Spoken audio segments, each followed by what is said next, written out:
हा आपण जेव्हा पण असे फ्रीज बंद करतो तेव्हा तरी मधली लाईट ॲटोमॅटिक बंद होती.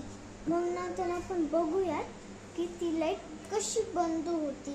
चला आता नवीन आहे तुम्हाला दाखवते आमच्या फ्रीजमधली लाईट ॲटोमॅटिक कशी होती. आमच्या सगळ्याच्या फ्रीजमधली लाईट असंच होत असेल तर मग तुम्ही माझ्यासारखा असा व्हिडिओ करून बघू शकता. धन्यवाद. ह्याच्यामधलं आता तुम्ही बघा फ्रीजमध्ये ठेवलं तर ॲटोमॅटिक एक पिगविन पण येऊ शकते. चला आता बघा तुम्ही. हे बघा हे आमचं फ्रीज उघडलं. थांबा आता शिवून थांबा. आता हे आहे ना आमचं फ्रीज. आता ह्याला मी असं बॅक साईड करून ठेवणार आहे. आता ॲटोमॅटिक ना कसं होतं सगळं बघूया. आता आपण ॲटोमॅटिक नव्हतं अंधार होणार आहे आपले. काय एकच मिनिट.